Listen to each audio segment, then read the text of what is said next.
Hi everyone, Helen Blunden here at Activate Learn on Twitter.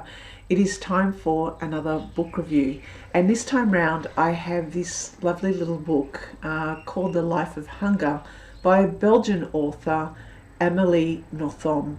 Now, I found this book on the first day back when libraries were open after a 263-day lockdown in Melbourne. So it was lovely to visit the library and get a few books from the library, which I will review here today. This one was a quick read. I literally read it in one day and had just a delightful day sitting by the window reading this book all in the one sitting. The book itself was published in 2006, and I have not heard of the author, but my European friends who are listening and watching this video are more than likely to know who Amelie Nothomb is. Now, she's a prolific author, and I had not heard of her, so I wasn't aware of her books. And I must admit, the library had 3 of her books and they were all sitting there on the shelf, and I picked this one out for no other reason except for an intriguing title called The Life of Hunger.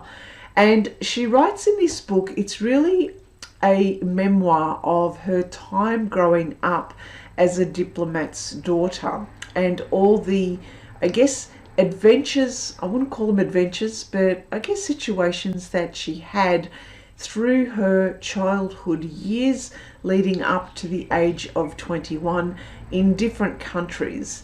Now, the story gets set off in Japan, and she loves Japan as a 3-4-year-old child, and she loves her babysitter, the person who looks after her. But the life of a diplomat's daughter means that her father will be continually going on different secondments to different places all around the world. And so her first, I guess, experience of her life and her real home where she felt really connected to was in Tokyo. But she had to leave Tokyo and she headed off to China in Peking. Now, we're talking about China in the 1970s, so it would have been a very different China, and a China that was quite confronting, especially to a young little girl who's first starting into school, and she hated being part of, I guess, the Chinese school and having to do very, I guess, regimented activities at school. And so she didn't really connect at all with the Chinese way of life. But her father then got a secondment to New York, and her family was quite excited moving to New York and knowing what it would entail being in this fantastic city that doesn't stop.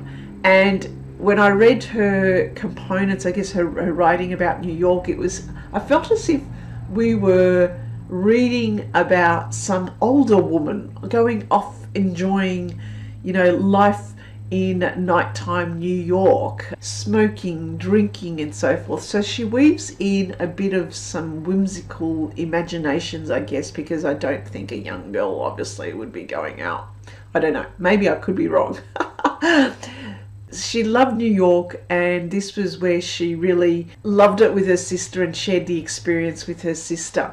However, the next adventure happened to be from New York to Bangladesh.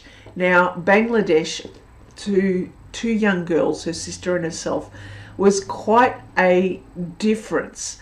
There was a stark realization that the life that they had led and what they saw, the poverty, the death on the streets, extreme hardships in Bangladesh, especially at this time, really made them consider, well, what's the point of going outside? They're going to stay inside on the couch. And this is where, I guess, Amelie's years around, I would say maybe this made an impact on her in some way, because they were basically staying inside reading books on the couch because they didn't want to go outside. It was so different, and yet at the same time they realized that they were in a privileged position.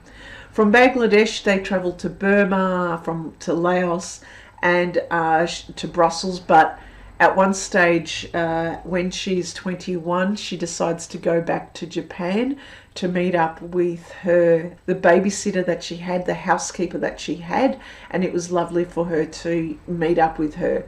So this is the entire story, but the way it is written is really beautiful. The language is actually quite evocative, and my God, I am an English speaker and I don't write as well as she does. However, having said that, it was translated from French, I believe, and it was translated by Sean Whiteside.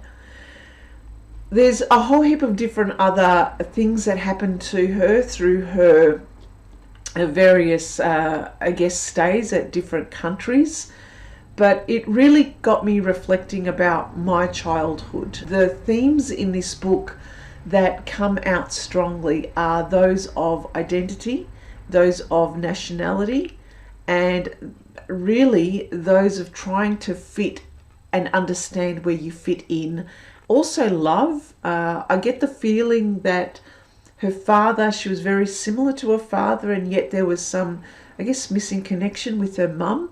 Her love for her sister is fantastic. It's huge. It's so evident in this book. But I guess this book in some way reminded me of, trying as a young child, trying to find your place and where you fit. And if you've got a family who's constantly moving and you're also experiencing different aspects of life and seeing what life is on the streets in different countries and different cultures, there may be a time where you're going to start to think, well, where do I fit in? Where's my identity? What's my nationality? Where is my home, so to speak? And so this is why I found this book quite intriguing, because we don't find people, well, obviously not my circle, a Belgian who's also connected quite strongly with Japanese culture and Japan. And indeed, that's how she's, attributed here in her biography as being born in Kobe in Japan but lived in Paris, and yet she's had a life of being all around in all sorts of different countries. Look, it's a beautiful book. It got me exploring into the life of Amelie Nothomb and listening and watching to some of her presentations and interviews online on YouTube. She's a huge well-known author. She even has won the Order of the Crown in Belgium. She's had her work done in movies and in plays, and so I would highly recommend her books. Have a read of them. See what you can connect with them. To me, they just got me thinking about my childhood, my identity, and also my nationality as well, and where I fit in. So highly recommended. That's The Life of Hunger by Amelie Nothomb. Thank you for listening and thank you for watching. Bye for now.